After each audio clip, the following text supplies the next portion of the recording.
एक केस में हुई बड़ी गलती की सजा के तौर पर एक पुलिस इंस्पेक्टर का ट्रांसफर साइबर सेल में कर दिया जाता है। मजेदार बात यह है कि उस इंस्पेक्टर को कीबोर्ड तक चलाना नहीं आता और डिजिटल दुनिया के ये साइबर केसेस देखकर उसका सिर घूमने लगता है। मजबूरी में वो एक ऐसे एथिकल हैकर की मदद लेता है जिसका पुलिस डिपार्टमेंट से दूर दूर तक कोई लेना देना नहीं है। जल्दी ही इन दोनों की टक्कर होती है एक बेहद शातिर और खतरनाक मास्टरमाइंड हैकर से, जो सिर्फ एक कंप्यूटर के सामने बैठकर दुनिया का कोई भी काला कारनामा कर सकता है। यहाँ तक कि वो ब्लू वेल जैसा जानलेवा गेम भी ऑपरेट कर रहा था। इसी बीच एक मिनिस्टर का बेटा किडनैप हो जाता है और इस किडनैपिंग के पीछे भी उसी हैकर का हाथ है। लेकिन उसका असली मकसद सिर्फ फिरौती के पैसे वसूलना है या इसके पीछे कोई पुराना बदला और गहरा राज छुपा हुआ है, ये सब जानने के लिए देखते हैं आज की कहानी प्रीतम एंड पेड्रो सीजन 1। कहानी शुरू होती है 27 दिसंबर 2024 से। शुक्रवार की रात है। सुबह के 3:35 हो रहे हैं जब पूरी दुनिया गहरी नींद में सो रही है। तभी बुर्खा पहने दो लोग ताला तोड़कर एक एटीएम बूथ के अंदर घुस जाते हैं। सीसीटीवी कैमरा की नजर से बचने के लिए वो सबसे पहले उस पर स्प्रे मारकर स्क्रीन को धुंधला कर देते हैं। इसके बाद वो एटीएम मशीन से पैसे निकालने की कोशिश करते हैं लेकिन नाकाम रहते हैं।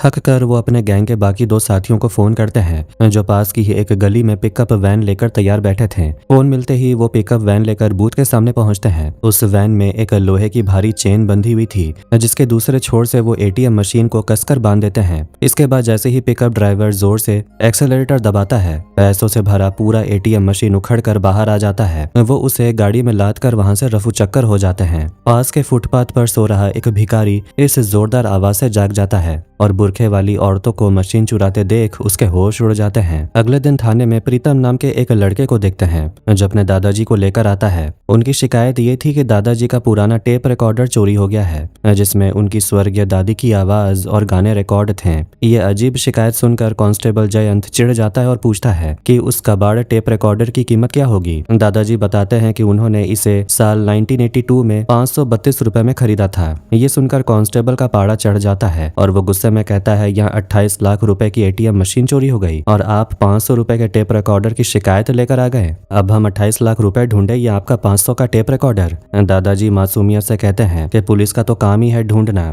तो दोनों ढूंढ दीजिए। परेशान होकर कांस्टेबल उन्हें वहां से भगाने लगता है। प्रीतम अपने दादाजी को टैक्सी में बिठाकर घर भेज देता है लेकिन खुद वापस थाने के अंदर आता है। वो कांस्टेबल से कहता है वो सिर्फ एक टेप रिकॉर्डर नहीं है बल्कि उसमें उसकी दादी की आखिरी यादें हैं जिन्हें सुनकर उसके दादाजी जीते हैं, इसीलिए उसकी कीमत 28 लाख रुपए से कहीं गुना ज्यादा है। प्रीतम की बातें सुनकर पुलिस वाले बोर होने लगते हैं और उसे डांट कर भगाने की कोशिश करते हैं लेकिन तभी प्रीतम गुस्से में कांस्टेबल का कंधा पकड़कर खींच लेता है। पुलिस वाले के शरीर पर हाथ उठाने के जुर्म में वो प्रीतम को तुरंत लॉकअप में डाल देते हैं। थोड़ी देर बाद वहाँ के ऑफिशियल इंचार्ज इंस्पेक्टर पेड्रो थाने आते हैं। वहाँ एटीएम बूथ के मालिक भी पहले से बैठे थे जो अपनी मशीन और पैसों का अपडेट मांग रहे थे लेकिन पुलिस के हाथ अब तक खाली थे। इसी बीच लॉकअप से प्रीतम लगातार चिल्लाना शुरू कर देता है कि घर पर दादाजी अकेले हैं, उनका शुगर लेवल डाउन हो जाएगा, मुझे बाहर निकालो। बार बार डिस्टर्ब होने पर इंस्पेक्टर पेड्रो को गुस्सा आता है। तब प्रीतम दावा करता है कि वो सिर्फ 15 मिनट के अंदर एटीएम मशीन ढूंढ कर दे सकता है, बस उसे कंप्यूटर चाहिए। इंस्पेक्टर पेड्रो गुस्से में उसे लॉकअप से बाहर निकालकर थाने के कंप्यूटर के सामने बिठा देता है। प्रीतम बस उनसे ये पूछता है कि चोरी किस जगह और किस वक्त हुई थी। इसके बाद वो कुछ मिनटों तक कीबोर्ड पर उंगलियां चलाता है और कंप्यूटर से एक प्रिंट आउट निकाल कर कहता है ये रहे उन 4 चोरों के नाम और डिटेल्स। थाने में इंस्पेक्टर पेड्रो और बाकी सभी पुलिस वाले एकदम पुराने जमाने के लोग थे जिन्हें डिजिटल दुनिया से नफरत थी और वो बड़ी मुश्किल से सिर्फ मोबाइल चलाना जानते थे, इसीलिए वो प्रीतम की बात पर भरोसा नहीं करते। तब प्रीतम एक चोर रमेश की फोटो की तरफ इशारा करते हुए कहता है कि इस वक्त ये एटीएम मशीन रमेश की वेल्डिंग की दुकान के अंदर रखी है। रमेश ने आज अपनी दुकान भी बंद रखी है और आज ही उसकी शादी भी है। शायद शादी का खर्चा निकालने के लिए ही उसने ये चोरी की है। प्रीतम ने असल में गूगल मैप्स और सैटेलाइट फुटेज का इस्तेमाल करके उस दुकान का लाइव लोकेशन निकाला था। सच का पता लगाने के लिए पुलिस की टीम तुरंत उस लोकेशन पर पहुंचती है। दुकान का ताला तोड़कर अंदर चेक करने पर सबसे पहले उन्हें वही बुरखे मिलते हैं जिन्हें पहनकर चोरी की गई थी और थोड़ा और ढूंढने पर कपड़ों से ढकी हुई एटीएम मशीन भी मिल जाती है। हालांकि उसके अंदर से सारे पैसे गायब थे। अब जैसा कि प्रीतम ने बताया था कि आज रमेश की शादी है, इसीलिए पुलिस सीधे उसके घर के बाहर पहुंचती है। वहां रमेश दूल्हा बनकर बारात ले जाने की तैयारी कर रहा था लेकिन पुलिस पुलिस को देखते ही बाराती और दूल्हा सब इधर उधर भागने लगते हैं। पुलिस पीछा करके सबको दबोच लेती है। रमेश एक औरत का दुपट्टा ओढ़कर भीड़ में छुपने की कोशिश कर रहा था, लेकिन इंस्पेक्टर पेड्रो उसे पहचान लेता है और पूरे गैंग को पकड़कर थाने के लॉकअप में बंद कर दिया जाता है। प्रीतम के इस कमाल के दिमाग को देखकर पेड्रो उससे काफी इंप्रेस होता है। वो उसकी तारीफ करता है और पूछता है कि उसने इतनी आसानी से चोरों को कैसे ट्रैक किया। प्रीतम कहता है कि घर पर दादाजी अकेले हैं, उसे जल्दी जाना होगा। इंस्पेक्टर पेड्रो खुद अपनी जीप से प्रीतम को घर छोड़ने का फैसला करते हैं और रास्ते में उससे फिर पूछता है कि आखिर उसने ये डिजिटल चमत्कार किया कैसे। प्रीतम बताता है कि एटीएम मशीन को चोरी करना किसी एक के बस की बात नहीं है, इसमें कम से कम 3 से 4 लोग शामिल होंगे और जब इतने सारे लोग जुड़े हैं तो वो आपस में फोन पर बात जरूर करेंगे। इसलिए उसने चोरी के वक्त उस इलाके में जितने भी फोन कॉल्स हुए थे मोबाइल टावर हैक करके उनकी जानकारी निकाल ली। उस समय टोटल 25 कॉल्स हुए थे, जिनमें से सिर्फ एक ही कॉल ऐसा था जो उसी सेम चोरी वाले एरिया में एक्टिव था। उस कॉल के जरिए उसने चोरों की पूरी डिटेल्स निकाली और उनका करंट लोकेशन भी ट्रेस कर लिया। इसके बाद उनके नाम सोशल मीडिया पर सर्च करने पर पता चला कि उन 4 दोस्तों में से एक की आज शादी है। इसलिए वो श्योर हो गया कि उन्होंने शादी के खर्चे के लिए ही चोरी की है। प्रीतम का ये स्मार्ट दिमाग देखकर इंस्पेक्टर पेड्रो पूछता है कि वो काम क्या करता है। प्रीतम थोड़ा हिचकिचाते हुए कहता है कि वो वैक्यूम क्लीनर का इंजीनियर है। पहले वो आईटी फर्म में नौकरी करता था पर अब छोड़ चुका है। वो ज्यादा डिटेल में बात नहीं करता। घर के बाहर उतरते वक्त वो पेड्रो से रिक्वेस्ट करता है कि उसके दादाजी का टेप रिकॉर्डर ढूंढ दे। पेड्रो वादा करता है कि वो उसे जल्द ही ढूंढ निकालेगा।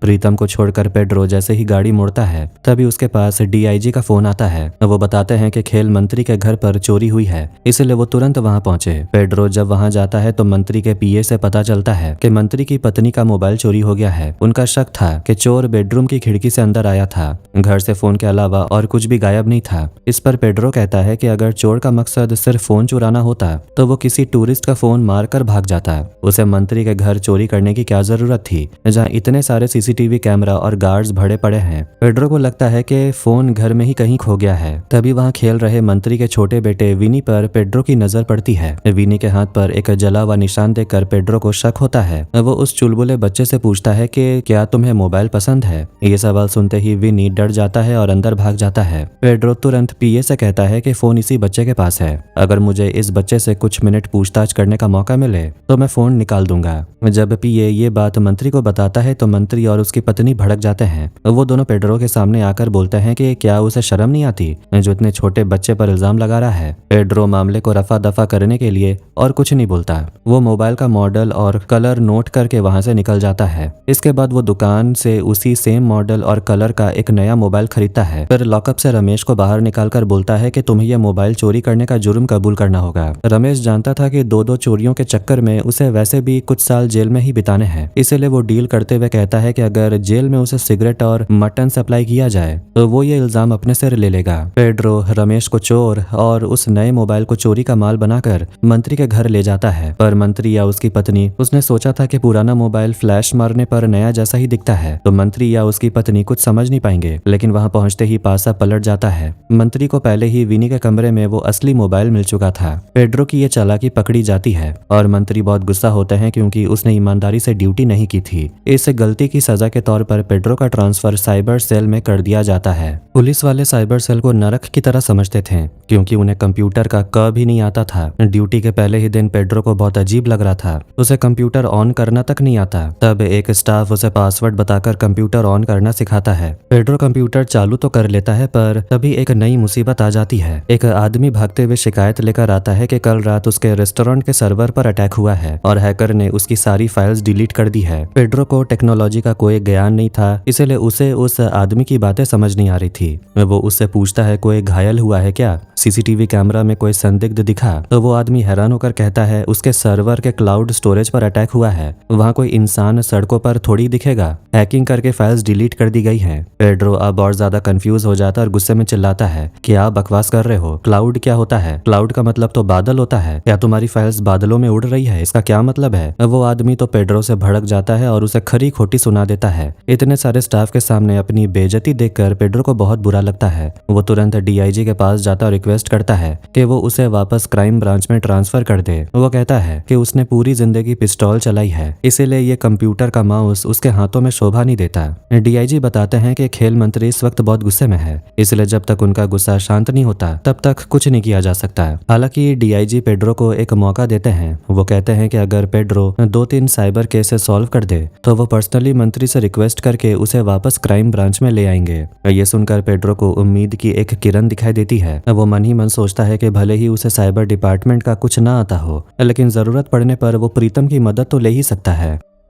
वो सीधे प्रीतम के पास जाता है और उसका दिल बहलाने के लिए उसे झूठ बोलता है कि उसके दादाजी का टेप रिकॉर्डर ढूंढने के लिए 3 कांस्टेबल दिन रात मेहनत कर रहे हैं। ये सुनकर तो प्रीतम बहुत खुश हो जाता है। तभी पेड्रो अपनी असली बात सामने रखता है और कहता है, जैसे तुमने उस दिन एटीएम चोरी का केस सॉल्व किया था, वैसे ही तुम्हें 3 और केसेस सॉल्व करने होंगे। प्रीतम इस लफड़े में नहीं पड़ना चाहता था, तो पेड्रो उसे धमकी देता है कि अगर उसने मदद नहीं की तो वो उसके दादाजी का टेप रिकॉर्डर कभी ढूंढ कर नहीं देगा। मजबूरी में प्रीतम को हाँ कहना पड़ता है। पेड्रो खुशी खुशी घर लौटता है। बगल वाले कमरे में उसकी पत्नी बेटे के जन्मदिन के लिए सजावट कर रही थी, लेकिन वहां जाने से पहले ही पेड्रो के पास ऐना नाम की एक न्यूज एंकर का फोन आता है। ऐना घबराते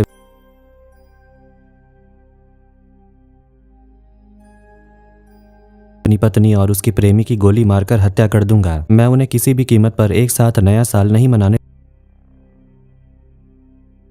मरने से पहले मैं रिसेप्शन पर एक लेटर छोड़ जाऊंगा, जिसे आप कल न्यूज में पढ़कर सुना देना, ताकि सबको पता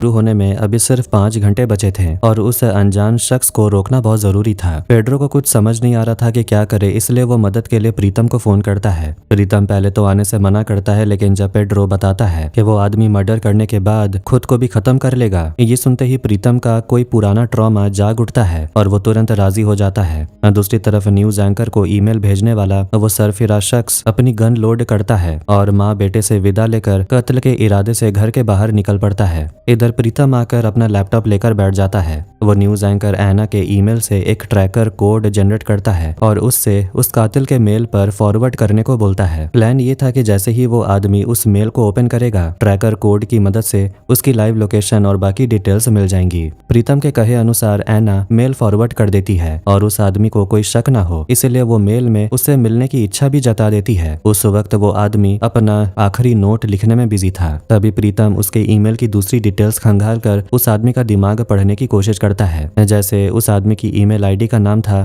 कार्लोस लोबो 1980, यानी कि उसका नाम कार्लोस लोबो है और उसका जन्म 1980 में हुआ था। इसके अलावा उसने मेल में लिखा था कि वो अपनी पत्नी और उसकी प्रेमी को गोली मारेगा, जिसका मतलब ये था कि उसे गन चलानी आती है, यानी कि वो या तो कोई पुलिस वाला है या फिर कोई गैंगस्टर। लेकिन मेल की आखिरी लाइन में उसने लिखा था कि वो रिसेप्शन पर अपना नोट छोड़ेगा ताकि पब्लिक को पता चले कि वो बेकसूर था, यानी कि वो अपनी इज्जत को लेकर बहुत ज्यादा सीरियस था, जिससे साफ था कि वो गैंगस्टर नहीं बल्कि कोई पुलिस वाला ही है। रही बात रिसेप्शन पर लेटर छोड़ने की, तो रिसेप्शन अक्सर होटलों में होते हैं। इसका मतलब था कि उसकी पत्नी और उसका प्रेमी किसी होटल में रुके हुए हैं, जहां वो पहले रिसेप्शन पर लेटर छोड़ेगा और फिर कमरे में जाकर उन्हें मार देगा। इसी बीच कार्लोस वो ईमेल ओपन कर लेता है, जिससे प्रीतम को उसके मोबाइल की सारी जानकारी मिल जाती है। उसका प्रोफाइल चेक करने पर पता चलता है कि वो पुलिस का एक सब इंस्पेक्टर है। प्रीतम उसकी पत्नी और उसके प्रेमी नितिन का नाम भी ढूंढ निकालता है। नितिन का नाम सर्च करने पर पता चलता है कि होटल सेंटा कैटरीना में उसके नाम पर एक रूम बुक है। पेड्रो तुरंत प्रीतम को साथ लेकर उस होटल के लिए निकल पड़ता है। होटल पहुंचने में अभी भी 7 मिनट की दूरी थी, इसीलिए वो गाड़ी से ही होटल के रिसेप्शन पर फोन करते हैं। लेकिन इससे पहले कि रिसेप्शन उनकी बात सुन पाती, कार्लोस वहां पहुंच जाता है। वो रिसेप्शन पर ऐना के नाम का लेटर छोड़ता है और पता लगा लेता है कि उसकी पत्नी और नितिन किस रूम नंबर में है।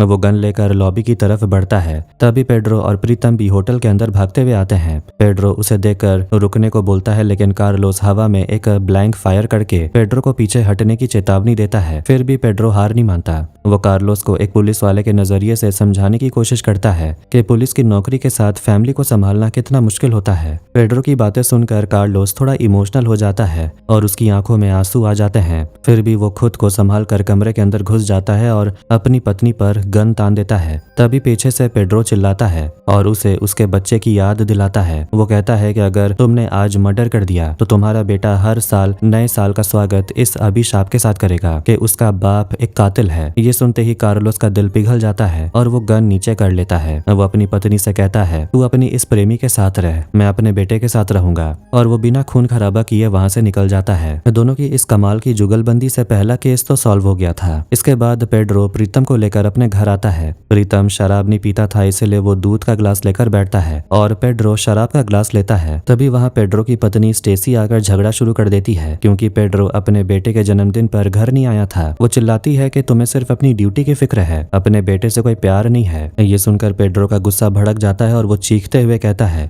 हमारा बेटा अब इस दुनिया में जिंदा नहीं है, हम एक मरे हुए बच्चे का जन्मदिन कैसे मनाएं? असल में पेड्रो अपने बेटे की मौत के उस भयानक दर्द को भूलने के लिए खुद को ड्यूटी में बिजी रखता था, जबकि स्टेसी आज भी उन्हीं पुरानी यादों को पकड़कर जी रही थी। दोनों के बीच बहुत भयंकर बहस होती है और स्टेसी अपने बेटे की मौत के लिए सीधे पेड्रो को ही जिम्मेदार ठहरा देती है। दरअसल पेड्रो के बेटे को पूरा भरोसा था कि उसका पापा बैटमैन की तरह आकर उसे बचा लेगा, लेकिन पेड्रो उसे नहीं बचा पाया था। स्टेसी उसे और ताना मारते हुए कहती है कि वो एक बहुत बड़ी सिंगर बन सकती थी, लेकिन सिर्फ पेड्रो की वजह से उसने अपना करियर कुर्बान कर दिया और बदले में पेड्रो उसे कभी वक्त नहीं देता। इस भयंकर झगड़े के बीच स्टेसी गुस्से में घर छोड़कर चली जाती है। पेड्रो अंदर से बहुत ज्यादा फ्रस्ट्रेटेड हो जाता है, लेकिन अपने ईगो के चक्कर में वो अपनी पत्नी से कोई कांटेक्ट नहीं करता। कुछ दिनों बाद पेड्रो प्रीतम को बुलाकर बताता है कि उसके दादाजी का टेप रिकॉर्डर मिल गया है। प्रीतम थाने जाकर उसे देखकर बहुत खुश होता है, लेकिन जब उसे पता चलता है कि उसके अंदर की कैसेट गायब है तो वो काफी अपसेट हो जाता है। असल में उन्हें उस कैसेट की ही सबसे ज्यादा जरूरत थी क्योंकि उसमें उसकी दादी की आवाज रिकॉर्ड थी। सिर्फ खाली टेप रिकॉर्डर का वो क्या करते हैं? प्रीतम कांस्टेबल को ऑर्डर देता है कि चाहे जो हो जाए उन्हें वो कैसेट भी ढूंढनी होगी। कांस्टेबल जयंत इस बात से चिढ़ जाता है कि इतने बड़े शहर में वो एक छोटी सी कैसेट कहाँ ढूंढेंगे। इसी बीच टीवी पर न्यूज आती है कि खेल मंत्री का बेटा किडनैप हो गया है। न्यूज देखकर पेड्रो सोचता है कि मंत्री के घर से फोन चोरी होने के चक्कर में ही उसका ट्रांसफर हुआ था, इसलिए अगर वो उनके बेटे को सही सलामत ढूंढ निकालता है तो मंत्री खुश होकर उसका ट्रांसफर वापस क्राइम ब्रांच में कर देंगे। मंत्री के घर पर डीआईजी समेत पूरी पुलिस टीम इकट्ठा होती है। अजीब बात ये थी कि मंत्री का बेटा विनी स्कूल से घर के अंदर आया था, जिसका फुटेज सीसीटीवी कैमरे में था, लेकिन उसके घर से बाहर जाने का कोई फुटेज था ही नहीं। सब लोग कंफ्यूज थे कि आखिर बिन्नी के साथ क्या हुआ। तभी मंत्री के फोन पर किडनैपर का कॉल आता है और वो 5 करोड़ की फिरौती मांगता है। वो धमकी देता है कि अगर कल तक कैश रेडी नहीं हुआ तो वो विनी को मारकर उसकी लाश का पार्सल बनाकर भेज देगा। जबकि यह मामला किडनैपिंग और फोन कॉल का था, इसलिए साइबर टीम को बुलाया जाता है। साइबर डिपार्टमेंट की तरफ से इंस्पेक्टर पेड्रो और एसआई शार्लिन वहां पहुंचते हैं। पेड्रो को देखते ही मंत्री भड़क जाता है और पूछता है ये यहाँ क्या कर रहा है। डीआईजी मंत्री को भरोसा दिलाते हैं कि पेड्रो एक अच्छा ऑफिसर है, वो सब संभाल लेगा। पेड्रो हवाबाजी करते हुए शार्लिन से कहता है कि किडनैपर का नंबर ट्रैकिंग ऐप पर सर्च करो। सर्च करने पर नाम आता है बॉबी सेकीरा, लेकिन दिक्कत ये थी कि इस नाम के शहर में 7 लोग थे। जब पेड्रो सिर्फ गोवा शहर के डाटा चेक करने को बोलता है तो एक नाम सामने आता है जो बाइक रेंटल शॉप का मालिक था। सबका शक उसी पर जाता है और पेड्रो तुरंत उस एड्रेस पर पुलिस फोर्स भेज देता है। लेकिन जब पुलिस वहां पहुंचती है तो देखती है कि बॉबी तो पहले ही मर चुकी है। उसकी लाश कफन में ढकी हुई थी और थोड़ी देर में उसका अंतिम संस्कार होने वाला था। पूछताछ में पता चलता है कि बॉबी एक औरत थी जो पिछले 2 महीने से कोमा में थी और आज 102 साल की उम्र में उसकी मौत हुई।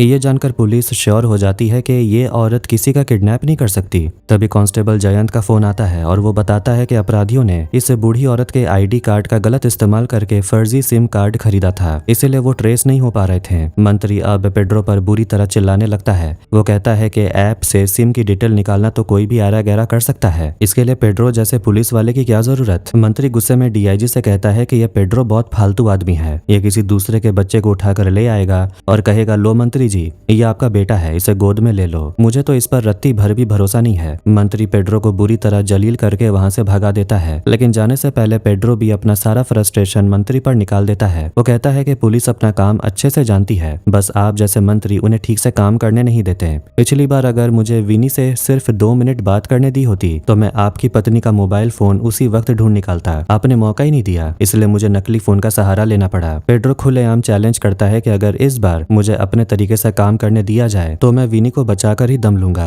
इतना कहकर वो बाहर आ जाता है और प्रीतम को फोन करता है। पेड्रो जैसे ही अपनी गाड़ी में बैठता है तभी मंत्री का पीए दौड़ते हुए आता है और कहता है कि मंत्री साहब ने अपनी गलती के लिए माफी मांगी है और आपको अपने तरीके से केस हैंडल करने की पूरी छूट दी है। पेड्रो जब प्रीतम को अपने साथ मंत्री के घर लाता है तो पीए उसे देखकर चिढ़ जाता और कहता है ये तो वैक्यूम क्लीनर का सेल्समैन है, ये इस केस में क्या खाक मदद करेगा। लेकिन कोई उसकी बात पर ध्यान नहीं देता क्योंकि उसी वक्त पीए के मोबाइल पर किडनैपर का दोबारा फोन आ जाता है। सबका ध्यान कॉल की तरफ जाता है। पेड्रो बात करना शुरू करता है और प्रीतम तुरंत कॉल को ट्रैक करने बैठ जाता है। कॉल ट्रैक होते ही प्रीतम डिस्प्ले डिस्प्ले पर मैप में कुछ डॉट्स देखता है और कहता है कि यही किडनैपर की करंट लोकेशन है। प्रीतम को शक होता है कि किडनैपर 2 फोन यूज कर रहा है, एक बर्नर फोन जिसे वो फिरौती के लिए कॉल करता है और काम होते ही फेंक देता है, और दूसरा उसका खुद का पर्सनल फोन। बर्नर फोन की लोकेशन तो कोई भी ट्रैक कर लेता, लेकिन प्रीतम असल में किडनैपर के पर्सनल फोन को ट्रैक करने की कोशिश कर रहा था। किडनैपर ने चालाकी दिखाते हुए अपने ठिकाने से काफी दूर जाकर कॉल किया था, लेकिन प्रीतम ने पिछले 2 फोन कॉल्स के डाटा से ये निकाल लिया कि किडनैपर के मोबाइल की लोकेशन पास के टावर से कितनी दूरी पर है। उस रेंज के साथ जब उसने उस टावर के अंडर आने वाले बाकी सभी सिम कार्ड्स की रेंज मैच की, तो उसे दिखा कि सिर्फ एक ही पर्सनल सिम कार्ड ऐसा था जो हर बार उस बर्नर फोन की रेंज के साथ साथ ट्रैवल कर रहा था। इससे प्रीतम समझ जाता है कि यही किडनैपर के पर्सनल मोबाइल का सिम कार्ड है। अब इस सिम नंबर से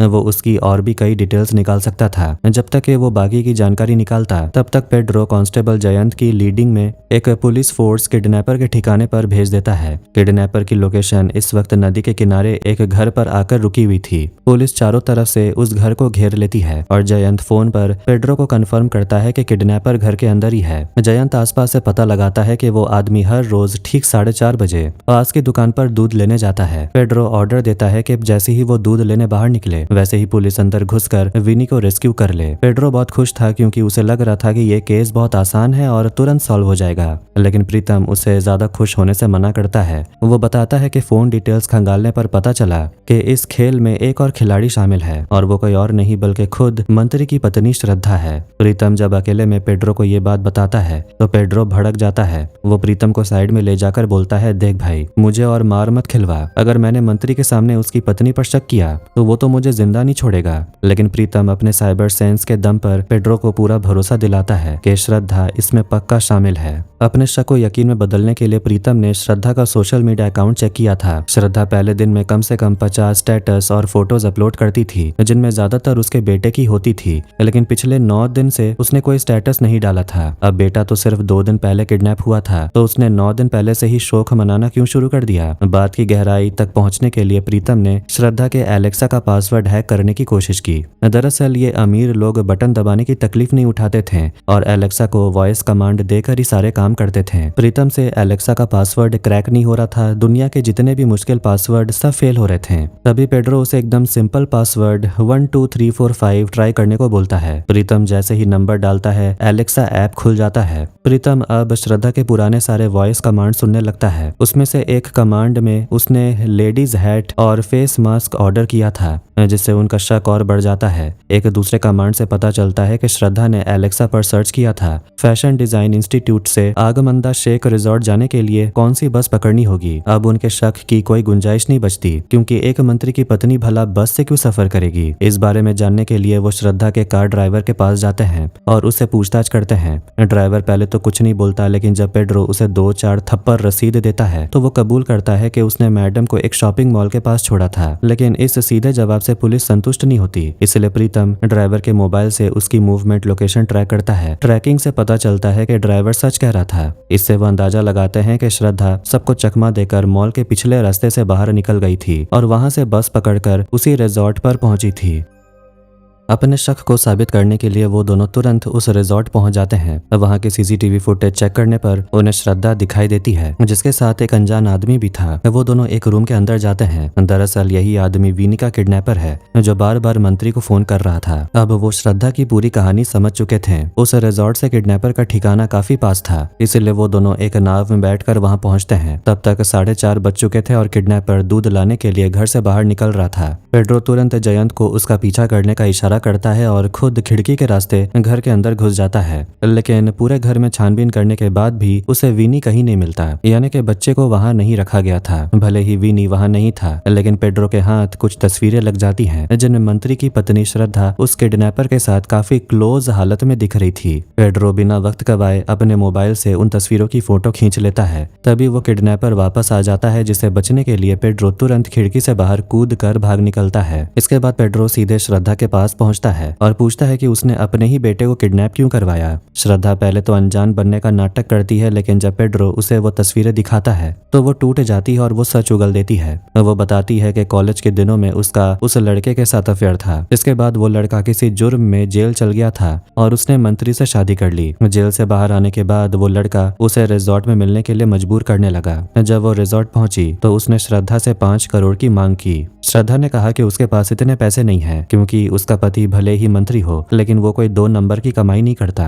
जब श्रद्धा ने पैसे देने से मना कर दिया था तो लड़के ने कहा कि वो विनी के किडनैपिंग का नाटक रचेगा और मंत्री से 5 करोड़ वसूलने के बाद बच्चे को छोड़ देगा। जब श्रद्धा ने इस पागलपन का विरोध किया तो उसने इन तस्वीरों को दिखाकर उसे ब्लैकमेल करना शुरू कर दिया। श्रद्धा को डर था कि अगर ये तस्वीरें लीक हो गई तो ऑपोजिशन पार्टी इसे बहुत बड़ा मुद्दा बना लेगी और उसके पति का पूरा पॉलिटिकल करियर बर्बाद हो जाएगा। इसी डर की वजह से वो सब कुछ जानते हुए भी मजबूरन चुप बैठी थी। इसके अलावा उस लड़के ने श्रद्धा को एक और बात बताई थी कि इस पूरे प्लान में एक बहुत ही जीनियस हैकर उसकी मदद कर रहा है जो पूरे साइबर सेक्टर को संभाल लेगा ताकि वो कभी पकड़े न जाएं। पेड्रो ये जानना चाहता है कि क्या श्रद्धा उस जीनियस हैकर के बारे में कुछ जानती है। हालांकि उस हैकर का नाम मार्टिन है। मार्टिन इस वक्त एक होटल में बैठकर तनेजा नाम के एक बिजनेसमैन का इंतजार कर रहा था। मार्टिन ने अपने लैपटॉप पर तनेजा का यूजर नेम डाला और माउस के कर्सर को फॉरगॉट पासवर्ड पर रखकर बैठ गया। जैसे ही तनेजा आकर अपनी गाड़ी से उतरा, मार्टिन ने तुरंत फॉरगॉट पासवर्ड पर क्लिक किया। वो हाथ में मोबाइल लेकर फोन पर बात करने का नाटक करते हुए इस तरह भागा जैसे कोई बहुत बड़ी इमरजेंसी हो। वो तनेजा के सामने जाकर फुल ड्रामा शुरू कर देता है। वो कहता है, भाई मेरे पापा को हार्ट अटैक आ गया,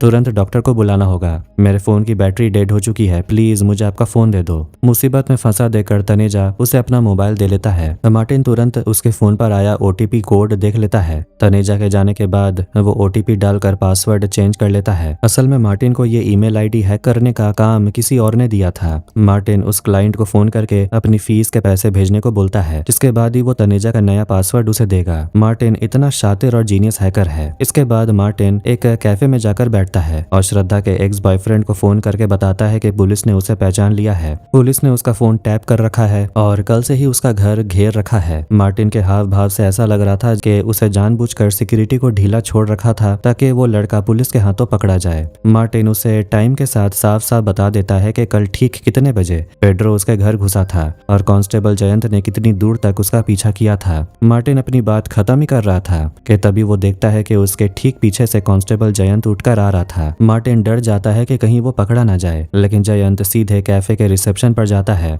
वो असल में वहाँ एक पार्सल लेने आया था। पार्सल लेते वक्त जयंत की नजर रिसेप्शन के पीछे डिस्प्ले सेक्शन में रखी एक कैसेट पर पड़ती है और वो उसे उठा लेता है। उसे लगता है कि यही प्रीतम के दादाजी के टेप रिकॉर्डर की खोई हुई कैसेट है। वो तुरंत पेड्रो को फोन करता है, जिसके बाद पेड्रो और प्रीतम दोनों भागते हुए उसी कैफे में आ जाते हैं। कैसेट देखकर प्रीतम भी खुशी से उछल पड़ता है। जयंत वहाँ खड़े सभी लोगों के सामने बड़ी घोषणा करता है कि इसमें प्रीतम की दादाजी की आवाज में रिकॉर्ड किया हुआ गाना है और वो कैसेट को प्लेयर में चला देता है। लेकिन जैसे ही गाना बजता है उसमें से तो कोई नया गाना निकलने लगता है। इसका मतलब था कि इस कैसेट में दादी की आवाज नहीं थी। प्रीतम बुरी तरह निराश हो जाता है। इसी बीच मार्टिन चुपके से वहां से खिसक चुका था, इसलिए उसका सामना किसी से नहीं हो पाता।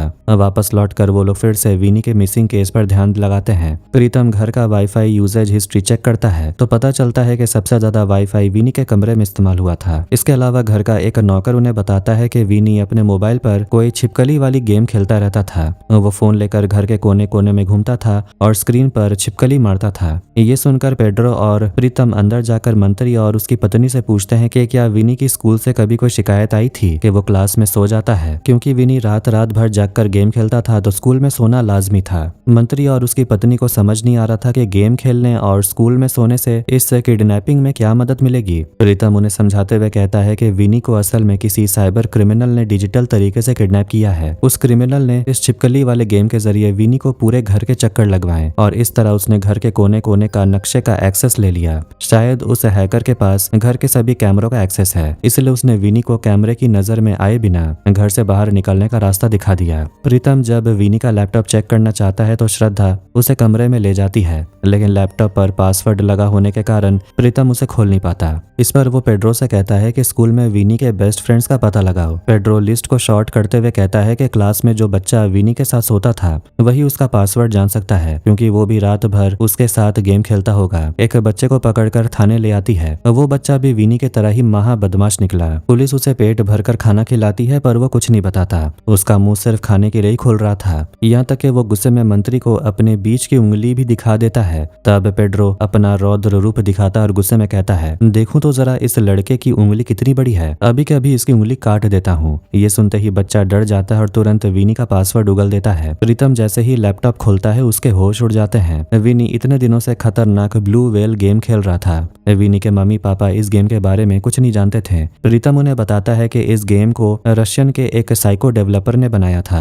जिसका मानना था कि बच्चों को तो खुद को खत्म कर लेना चाहिए। ये गेम छोटे छोटे टास्क से शुरू होता है और धीरे धीरे खतरनाक टास्क में बदल जाता है, जैसे अपने ही पालतू जानवर को मारकर फ्रिज में रख देना, पड़ोसी के कपड़े चुराकर जला देना या पोस्ट बॉक्स में आग लगा देना। और इस गेम का आखिरी टास्क होता है खुद को खत्म कर लेना। ये बातें सुनकर पेड्रो के सीने में अपने मरे हुए बेटे का दर्द जाग उठता है, क्योंकि उसका बेटा भी इसी तरह कुएं में कूद कर खुद को खत्म कर चुका था। मंत्री हैरान होकर पूछता है कि ये सब जानने के बाद भी बच्चे ये गेम क्यों खेलते हैं। प्रीतम समझाता है कि ये ऐप इंस्टॉल होते वक्त फोन या लैपटॉप की सभी परमिशन ले लेता है। ऐसे में जब कोई बच्चा लैपटॉप ऑन रखकर कपड़े बदलता है, मास्टरबेट करता है या अपने बॉयफ्रेंड गर्लफ्रेंड के साथ सीक्रेट बातें शेयर करता है, तो ये ऐप कैमरे के जरिए सब कुछ चुपके से रिकॉर्ड कर लेता है। बाद में हैकर इसी वीडियो के दम पर बच्चों को ब्लैकमेल करता है और उन्हें खुद को खत्म करने पर मजबूर करता है। उन्हें पूरा शक हो जाता है कि विनी भी इसी साइबर बुलिंग का शिकार हुआ है, जबकि इस ऐप के जरिए विनी के लैपटॉप का पूरा एक्सेस मार्टिन के पास था। इसलिए जैसे ही प्रीतम ने लैपटॉप ऑन किया, मार्टिन को अपने कंप्यूटर पर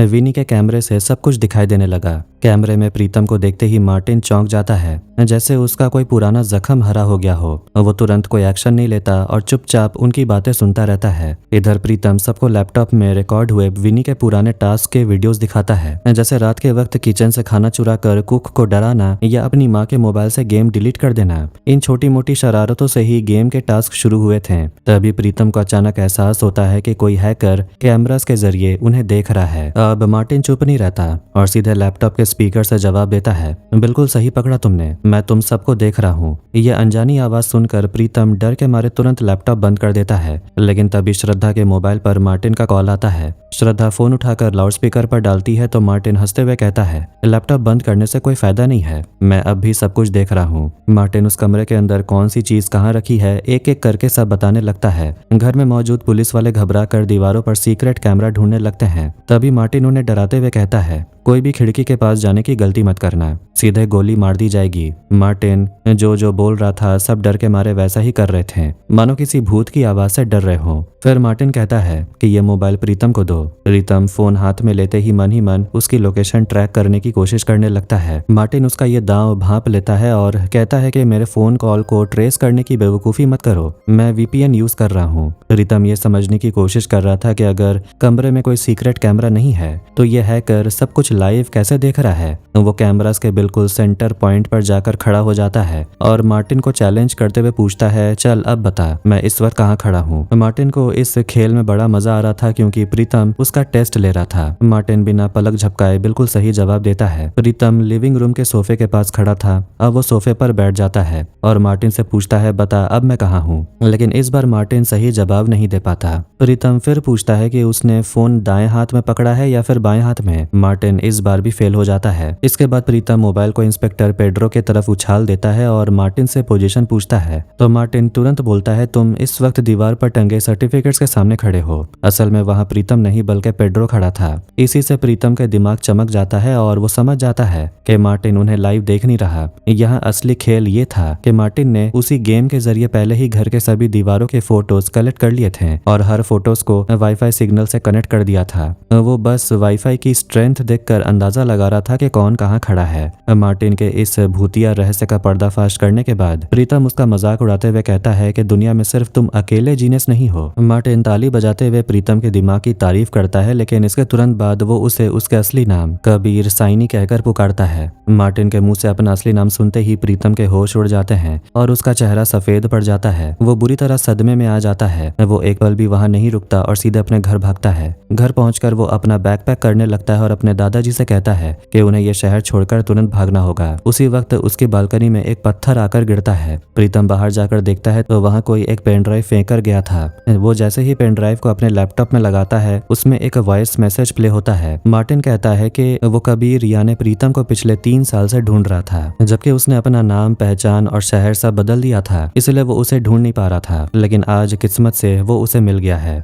मार्टिन स्क्रीन पर एक लाइट हाउस का वीडियो दिखाकर उसे उसका अतीत याद दिलाता है और उसे एक हॉस्पिटल में पहुंचने को बोलता है। प्रीतम तुरंत उस हॉस्पिटल के लिए निकल जाता है। वहां पहुंचते ही उसके फोन पर एक रूम नंबर का मैसेज आता है। प्रीतम उस कमरे में जाता है जहां मार्टिन पहले से ही वेश बदलकर बैठा था, ताकि वो प्रीतम का रिएक्शन लाइव देख सके। जबकि प्रीतम उसे चेहरे से नहीं जानता था, इसलिए वो उसे पहचान नहीं पाता। कमरे के अंदर प्रीतम देखता है एक औरत पेशेंट बिस्तर पर जिंदा लाश बनकर लेटी हुई है। बेड पर उस औरत का नाम देखते ही प्रीतम फूट फूट कर रोने लगता है और उसके पैर पकड़कर माफी मांगने लगता है। यह नजारा देखकर मार्टिन को एक सुकून मिलता है। इधर इंस्पेक्टर पेड्रो जब अपने घर लौटकर बेटे का पुराना लैपटॉप ऑन करता है तो उसे पता चलता है कि उसके बेटे ने भी अपने लैपटॉप में ब्लू व्हेल गेम इंस्टॉल किया हुआ था। अब उसे पूरा यकीन हो जाता है कि उसका बेटा भी इसी गेम का शिकार हुआ था। ड्यूटी पर लौटकर वो प्रीतम का असली नाम कबीर के बारे में छानबीन करता है, पर पुलिस रिकॉर्ड में कोई कुछ नहीं मिलता। बस इतना पता चलता है कि इस नाम का लड़का एक इंजीनियरिंग कॉलेज में पढ़ता था। पेड्रो जब प्रीतम को फोन करता है तो उसका फोन भी नहीं लगता, इसलिए वो उसकी लोकेशन ट्रेस करके सीधे उसी हॉस्पिटल पहुंच जाता है। पेड्रो उसे पकड़कर पूछता है तुम्हारा असली सच क्या है। तब प्रीतम रोते हुए कबूल करता है, सर मैं एक कातिल हूँ, मेरे हाथों एक मर्डर हुआ है। वो अपनी कहानी सुनाता है कि जब वो इंजीनियरिंग कॉलेज में था तब उनके एक प्रोफेसर थे, प्रोफेसर फॉन्सेस्का।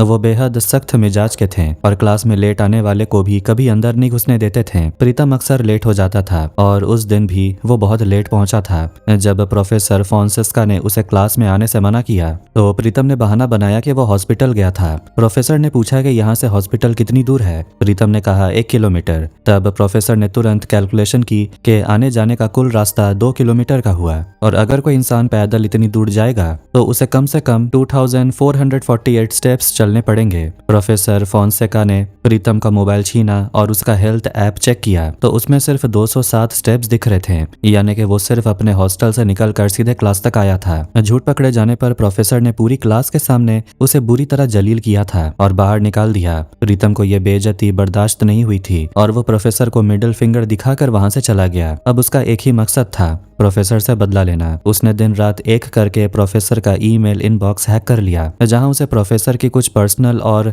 अफेयर वाली तस्वीरें मिल गईं। प्रीतम ने एक फेक ईमेल आईडी बनाई और वो तस्वीरें प्रोफेसर की पत्नी और पूरे कॉलेज को भेज दी। अगले दिन जब प्रोफेसर कॉलेज पहुंचे तो चौकीदार से लेकर हर कोई उन्हें देखकर हंस रहा था। उन्हें कुछ समझ नहीं आया। वो जैसे ही क्लास घुसे उनके पैरों तले जमीन खिसक गई। उनकी वो तस्वीरें क्लास के व्हाइट बोर्ड पर डिस्प्ले हो रही थी और सारे स्टूडेंट्स उनका मजाक उड़ा रहे थे। प्रोफेसर शर्म से पानी पानी होकर अपने घर लौटे तो देखा कि उनकी पत्नी भी नफरत से मुंह फेर कर बैठी है। इस भयानक बदनामी और अपमान को प्रोफेसर झेल नहीं पाए और उन्होंने एक लाइट हाउस से कूद कर खुद को खत्म कर लिया। इस घटना के बाद प्रीतम ने डर कर अपना नाम, शहर और पहचान सब बदल ली, लेकिन वो इस गहरे ट्रॉमा से कभी बाहर नहीं आ पाया। पेड्रो उसे संभालता और समझाता है कि उस वक्त तुम्हारी उम्र बहुत कम थी, ना समझी में तुमसे ये गलती हो गई, इसलिए खुद को और मत कोसो। फिर वो पूछता है क्या प्रोफेसर की फैमिली में कोई ऐसा है जो तुमसे बदला लेना चाहता है। प्रीतम बताता है कि हॉस्पिटल में जो औरत भर्ती है वही प्रोफेसर की पत्नी है और उनके किसी और रिश्तेदार को वो नहीं जानता। जब पेड्रो और प्रीतम प्रोफेसर की फैमिली डिटेल सर्च करते हैं तो पता चलता है कि उनका एक बेटा भी है। उसका नाम है मार्टिन और वो अमेरिका में रहता है। अब पूरी पिक्चर साफ हो चुकी थी कि ये सब कुछ मार्टिन ही कर रहा था। दूसरी तरफ मार्टिन मंत्री की पत्नी के एक्स बॉयफ्रेंड को 10 लाख रुपए वापस कर देता है और कहता है बच्चे को किडनैप करने के लिए जो 10 लाख रुपए तुमने मुझे दिए थे ये लो वापस, लेकिन अब मैं इस बच्चे को इतनी आसानी से नहीं छोड़ूंगा। ये कहकर वो उससे अपना नाता तोड़ लेता है। इसके बाद मार्टिन सीधे खेल मंत्री को फोन करता है और बताता है कि विनी उसके कब्जे में है। मंत्री सबूत मांगता है तो मार्टिन श्रद्धा के मोबाइल पर विनी की एक फोटो भेजता है। फोटो देखते ही मम्मी पापा का कलेजा फट जाता है क्योंकि फोटो में विनी के बीच की उंगली कटी हुई थी। उस बेरहम हैकर ने बच्चे की उंगली काट दी थी। मार्टिन डिमांड करता है कि 5 करोड़ की फिरौती की रकम सिर्फ प्रीतम के हाथों ही भेजी जाए और अगर किसी ने भी चालाकी करने की कोशिश की तो वो विनी की दूसरी उंगली भी काट देगा। तुरंत पैसों का बैग तैयार किया जाता है। यहाँ प्रीतम अपना दिमाग चलाता है और वो मंत्री के पीए के मोबाइल को तोड़कर उसका मदरबोर्ड पैसों की गड्डियों के बीच छुपा देता है ताकि बैग को ट्रैक किया जा सके। पेड्रो अपनी तरफ से एक दूसरा मोबाइल भी बैग के ऊपर रख देता है ताकि मार्टिन को लगे कि पुलिस इस फोन से उनके ऊपर नजर रख रही है। प्लान ये था कि मार्टिन सामने दिख रहे फोन को तो फेंक देगा, लेकिन पैसों के अंदर छुपे मदरबोर्ड को नहीं ढूंढ पाएगा। प्रीतम जैसे ही पैसे लेकर निकलने वाला था, तभी घर का कुक भागते हुए आता है और चिल्लाता है, साहब पानी के नल से पानी नहीं बल्कि नूडल्स निकल रहे हैं। इस घर में पक्का कोई भूत है। मंत्री का मूड वैसे ही खराब था और वो कुक को डांट कर भगा देता है। इसके बाद प्रीतम पैसों का बैग लेकर एक सुनसान ब्रिज पर मार्टिन से मिलने पहुंचता है। मार्टिन के सामने आते ही वो उस पर टूट पड़ता है और उसे बुरी तरह मारने लगता है, क्योंकि प्रीतम की एक गलती के वजह से उसका पूरा परिवार और करियर तबाह हो गया था। प्रीतम रोते हुए उसे माफी मांगता है, लेकिन मार्टिन का गुस्सा शांत नहीं होता। मार्टिन उसे अल्टीमेटम देता है और कहता है, अगर उस बच्चे की जान चाहते हो तो कल सुबह ठीक 7:30 बजे तुम उसी लाइट हाउस से कूद कर खुद को खत्म कर लेना जहां से मेरे पापा ने छलांग लगाई थी। वो धमकी देता है कि अगर प्रीतम ने खुद को खत्म नहीं किया तो वो विनी को जान से मार देगा। मार्टिन अपनी घड़ी उतारकर प्रीतम के हाथ में पहना देता है और उसमें एक टाइमर सेट कर देता है। प्रीतम के पास फैसला करने के लिए अब सिर्फ 8 घंटे बचे थे। मार्टिन पैसों का बैग लेकर जाने लगता है, लेकिन तभी उसे बैग के ऊपर रखा वो दूसरा मोबाइल मिल जाता है। वो उसे बाहर निकालता है और प्रीतम को एक जोरदार लात मारकर बेहोश कर देता है। इसके बाद वो प्रीतम की जेब से उसका फोन निकालता है और इंस्पेक्टर पेड्रो को मैसेज करता है, मुझे विनी मिल गया है, मैं उसे लेकर वापस आ रहा हूँ। ये मैसेज पढ़कर सबके दिलों में उम्मीद जग जाती है कि विनी सही सलामत लौट रहा है। पुलिस जब उस मोबाइल को ट्रैक करती है तो देखती है कि सचमुच कोई मंत्री के घर की तरफ ही बढ़ा चला आ रहा है। थोड़ी देर बाद जब गाड़ी आकर रुकती है तो सब लोग उसकी तरफ दौड़ते हैं, लेकिन गाड़ी के अंदर विनी नहीं था, बल्कि वहां खून से सना हुआ वो दूसरा मोबाइल फोन पड़ा हुआ था। इसी बीच प्रीतम को होश आता है और वो भागते हुए मंत्री के घर पहुंचता है। वो तुरंत पैसों की गड्डियों के बीच छुपाए गए पीए के मोबाइल की लोकेशन ट्रैक करता है तो वो एक होटल का एड्रेस दिखाता है। मार्टिन असल में उसी होटल में छुपा हुआ था। पेड्रो तुरंत पुलिस फोर्स लेकर वहां पहुंच जाता है, लेकिन उस होटल में कम से कम 200 कमरे थे, इसलिए यह पता लगाना नामुमकिन था कि मार्टिन किस कमरे में है। तब प्रीतम एक तरकीब लगाता है। वो कहता है कि हर फ्लोर पर एक एक कांस्टेबल को भेज दो और वो हर रूम के बाहर जाकर जोर जोर से चिल्लाएंगे या गाना गाएंगे। प्रीतम ने उस छुपे हुए मोबाइल का ऑटो आंसर मोड ऑन कर रखा था, इसलिए जब वो यहाँ से कॉल करता तो फोन अपने आप उठ जाता है। अब कमरे के बाहर से जब कोई कांस्टेबल चिल्लाएगा तो उसकी आवाज फोन के जरिए सीधे प्रीतम को सुनाई दे दी जाएगी और पता चल जाएगा कि मार्टिन किस रूम में है। पुलिस वाले वैसे ही करते हैं। आखिर में जब कांस्टेबल जयंत एक कमरे के बाहर से चिल्लाते हुए गुजरते हैं तो प्रीतम उसकी आवाज पहचान लेता है और कंफर्म कर लेता है कि मार्टिन इसी रूम में है। पुलिस जैसे ही दरवाजा तोड़कर अंदर घुसती है तो देखती है कि मार्टिन तब तक खिड़की के रास्ते भाग चुका था। मार्टिन को पैसों के अंदर छुपा हुआ मदरबोर्ड भी मिल गया था, जिस पर उसने लिख कर छोड़ा था कि प्रीतम का समय खत्म होने में अब सिर्फ 4 घंटे बचे हैं। भागते वक्त मार्टिन होटल के बाहर से एक आदमी की गाड़ी चुरा लेता है। जब वो आदमी पुलिस से शिकायत करता है तो प्रीतम उसे पूछता है क्या उसकी गाड़ी में ऑटोमेटिक टोल टैक्स कटने का सिस्टम लगा है और टैक्स कटने पर मोबाइल में मैसेज आता है। उस आदमी के हाँ कहते ही प्रीतम सबको रिलैक्स होने को बोलता है। वो समझाता है कि मार्टिन जैसे ही हाईवे का टोल प्लाजा पार करेगा हमें तुरंत सिग्नल मिल जाएगा। थोड़ी देर बाद ऐसा ही होता है। लोकेशन मिलते ही पुलिस मार्टिन को दबोचने निकल पड़ती है, लेकिन मार्टिन भी शातिर था। वो खतरा भांपकर गाड़ी को रास्ते पर ही छोड़ देता है और एक बस पकड़कर भाग जाता है। प्रीतम और पेड्रो जब वहां पहुंचते हैं तो उन्हें सिर्फ खाली गाड़ी मिलती है जिस पर लिखा था सिर्फ 2 घंटे बाकी हैं। प्रीतम अब उस समय एक्टिव मोबाइल नंबरों को ट्रैक करता है। जिस वक्त मार्टिन ने टोल पार किया था उस समय एक टावर के अंदर सिर्फ 3 सिम कार्ड एक्टिव थे, जिनमें से एक नंबर बेहद संदिग्ध था, वही मार्टिन का नंबर था। प्रीतम जब उसकी करंट लोकेशन चेक करता है तो देखता है कि उस नंबर के आसपास बहुत सारे दूसरे मोबाइल भी मूव कर रहे हैं। इससे प्रीतम समझ जाता है कि मार्टिन इस वक्त किसी बस या पब्लिक ट्रांसपोर्ट में सफर कर रहा है। वो पीछा करके उस बस को रोक तो लेते हैं, लेकिन मार्टिन इस बार भी उन्हें चकमा देकर गायब हो जाता है। बस से उतरने से पहले उसे अपना वो मोबाइल एक बूढ़ी औरत के बैग में डाल दिया था। प्रीतम जैसे ही उस मोबाइल को हाथ में लेता है उस पर एक मैसेज आता है सिर्फ 1 घंटा बाकी है। साथ ही उस फोन में विनी की एक नई फोटो थी जिसमें उसकी 2 उंगलियां कटी हुई दिख रही थी। इस घटना के बाद पेड्रो को शक होता है कि मार्टिन ने जो घड़ी प्रीतम को पहनाई है उसमें पक्का कोई हिडन स्पीकर या माइक है जिसके जरिए वो उनकी सारी बातें लाइव सुन रहा है। पेड्रो तुरंत प्रीतम की घड़ी उतरवाता है और उसे साइड में ले जाकर अपना प्लान बताता है। वो नाटक करते हैं कि प्रीतम सचमुच हार मानकर लाइट हाउस से कूदकर खुद को खत्म करने जा रहा है। वो जानते हैं कि अपनी आंखों से यह नजारा देखने के लिए मार्टिन भी वहां जरूर आएगा और इसी मौके का फायदा उठाकर पेड्रो उसे गिरफ्तार कर लेगा। प्रीतम लाइट हाउस की तरफ बढ़ जाता है है और पेड्रो बाहर छुपकर नजर रखने लगता है। इसी बीच पेड्रो का ध्यान एक बहुत जरूरी चीज पर जाता है। जब वो पहली बार विनी से मिला था तो उसके हाथ पर जलने का एक गहरा निशान था, लेकिन बूढ़ी औरत के बैग से मिले फोन में विनी की जो 2 उंगलियां कटी हुई फोटो थी उनमें हाथ पर जलने का कोई निशान नहीं था। पेड्रो श्योर होने के लिए प्रीतम को फोन करके वो फोटो दोबारा चेक करने को बोलता है। प्रीतम जब फोटो को ध्यान से देखता है तो समझ आता है कि ये असली फोटो नहीं बल्कि एआई जनरेटेड फोटो है। इसका मतलब साफ था कि विनी की कोई उंगली नहीं कटी है और वो मार्टिन के पास है ही नहीं। प्रीतम अंदाजा लगाता है कि मार्टिन ने ब्लू वेल गेम के जरिए विनी को कोई ऐसा टास्क दिया था जिससे वो अपने ही घर में किसी ऐसी जगह छुपा बैठा है जहाँ कोई सोच भी नहीं सकता, क्योंकि सीसीटीवी कैमरा में वो घर से बाहर जाते हुए दिखा भी नहीं था, यानी कि वो घर के अंदर ही है। वो विनी के पुराने गेम टास्क की लिस्ट चेक करते हैं तो देखते हैं कि विनी ने घर से ऑक्सीजन सिलेंडर, खाना और पोर्टेबल टॉयलेट जैसी चीजें गायब की थी जो कहीं छुपकर जिंदा रहने में काम आती हैं। इसके अलावा कुक ने भी कहा था कि पानी के नल से नूडल्स निकल रहे हैं। अब पुलिस को पूरे यकीन हो जाता है कि विनी कहीं और नहीं बल्कि अपने ही घर के बड़े पानी के टैंक के अंदर छुपा है। इधर फोन पर बात करते करते प्रीतम जैसे ही लाइट हाउस के ऊपर पहुंचता है वो देखता है कि वहां पहले से ही मार्टिन बैठा हुआ था। मार्टिन उसे नीचे कूदने को बोलता है लेकिन प्रीतम साफ मना कर देता है और हंसते हुए कहता है कि तुम्हारा खेल खत्म हो चुका है। विनी तुम्हारे पास नहीं बल्कि अपने घर में पानी के टंकी में छुपा है। ये सुनकर मार्टिन के पैरों तले जमीन खिसक जाती है। वो गुस्से में प्रीतम को धक्का देकर नीचे गिराने की कोशिश करता है और दोनों के बीच भयंकर हाथापाई शुरू हो जाती है। दूसरी तरफ पेड्रो तुरंत कांस्टेबल दत्तात्रेय को फोन करके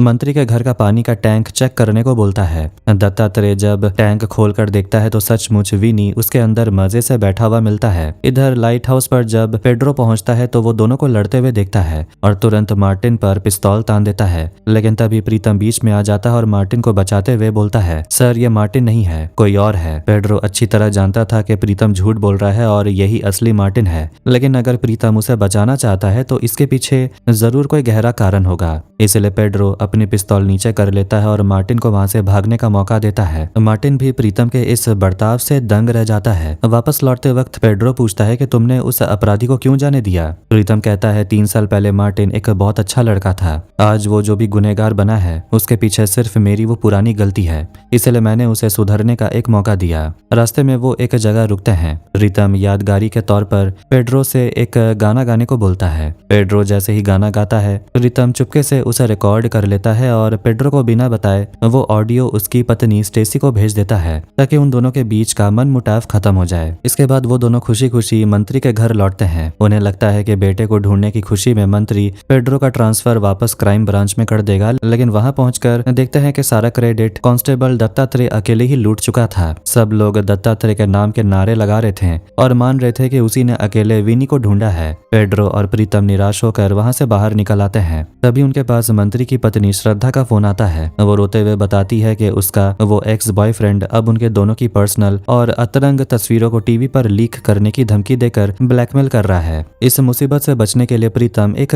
धांसू प्लान बनाता है। वो पेड्रो की न्यूज एंकर दोस्त एना की मदद लेता है और टीवी पर एक ब्रेकिंग न्यूज चलवाता है। उस न्यूज में दिखाया जाता है कि श्रद्धा मशहूर क्रिकेटर वीरेंद्र सहवाग के साथ मालदीव में छुट्टी मना रही है। हालांकि वो फोटो नकली थी और उसमें सहवाग का चेहरा एडिट करके लगाया गया था। न्यूज में सहवाग का इंटरव्यू दिखाकर ये साबित कर दिया जाता है कि आजकल इंटरनेट पर ऐसी फेक और एआई तस्वीरें बहुत वायरल हो रही हैं। इसके तुरंत बाद एक और फोटो दिखाई जाती है जिसमें सहवाग की जगह संजय दत्त का चेहरा लगा था और उसे भी फेक साबित कर दिया जाता है। आखिर में वो असली तस्वीर भी टीवी पर दिखाई देती है, लेकिन जबकि लोग पहले ही 2 फेक तस्वीरें देख चुके थे, इसलिए पब्लिक इस असली फोटो को भी एआई एडिटेड फोटो मानकर खारिज कर देती है। इस तरह प्रीतम के शातिर दिमाग से उस ब्लैकमेलर का पूरा प्लान मिट्टी में मिल जाता है और उसकी बदनामी का खतरा टल जाता है। इसके बाद पेड्रो उस ब्लैकमेलर को रंगे हाथों गिरफ्तार करके जेल भेज देता है। केस पूरी तरह खत्म होने के बाद पेड्रो जैसे ही अपने घर के पास पहुंचता है तभी वहां उसके फोन पर उसकी पत्नी स्टेसी का फोन आता है। प्रीतम पेड्रो से कहता है कि वो तुरंत फोन उठाए और अपनी पत्नी से बात करे। दोनों फोन पर बात करते हैं तो उनके बीच का सारा मनमुटाव और गुस्सा बिल्कुल खत्म हो जाता है। असल में प्रीतम ने पेड्रो से जो गाना गवाया था वो गाना कभी प्रीतम की दादी गाया करती थी। अब पेड्रो की पत्नी स्टेसी भी फोन पर वही गाना रिकॉर्ड रिकॉर्ड करके पेड्रो के पास भेजती है। स्टेसी की आवाज हूबहू प्रीतम की दादी जैसी थी, इसलिए जब प्रीतम वो रिकॉर्ड किया हुआ गाना अपने दादाजी को सुनाता है तो दादाजी दोनों की आवाज में कोई फर्क ही नहीं कर पाते। उन्हें लगता है कि ये उनकी पत्नी की ही आवाज है। आखिरकार दादाजी के उदास चेहरे पर एक प्यारी सी मुस्कान आ जाती है। दूसरी तरफ मार्टिन अपने पापा की कब्र पर फूल चढ़ाने जाता है। प्रीतम से माफी मिलने के बाद अब उसका मन काफी हल्का हो चुका था। वो वहीं से श्रद्धा को फोन करता है और अपने किए की माफी मांगता है। वो बताता है कि वो उनके 5 करोड़ रुपए वापस कर रहा है, जो थोड़ी ही देर में एक गाड़ी के जरिए उनके घर पहुंच जाएंगे। वो श्रद्धा से कहता है कि ये बात वो प्रीतम को बता दे। आखिरकार सब कुछ ठीक हो जाता है और सब लोग अपनी अपनी नॉर्मल लाइफ में वापस लौट आते हैं। बस पेड्रो और प्रीतम अब बैठकर एक तगड़ा प्लान बना रहे हैं कि कैसे पेड्रो का ट्रांसफर साइबर सेल से वापस क्राइम डिपार्टमेंट में करवाया जाए। और इसी के साथ ये दिलचस्प कहानी यहीं पर खत्म हो जाती है। दोस्तों, अक्सर बच्चे अपनी क्यूरियोसिटी में आकर ऐसी बहुत सी चीजें कर बैठते हैं जिनकी भनक उनके मम्मी पापा को भी नहीं होती। बड़ों की गाइडलाइन से दूर रहकर छुप कर किया गया कोई भी काम बच्चों को बड़ी मुसीबत में डाल सकता है। इसलिए अपने बच्चों पर हमेशा नजर रखें, उन्हें उनकी जरूरी आजादी जरूर दें, लेकिन साथ ही अच्छे संस्कार और सही गलत की समझ भी सिखाएं ताकि वो एक बेहतरीन इंसान बन सके। आज की वीडियो को यहीं पर एंड करते हैं। तो कैसी लगी आज की स्टोरी कमेंट करके जरूर बताना। वीडियो पसंद आया वीडियो को लाइक कर दें, चैनल को भी सब्सक्राइब कर दें। मिलते हैं नेक्स्ट वीडियो में। Take care.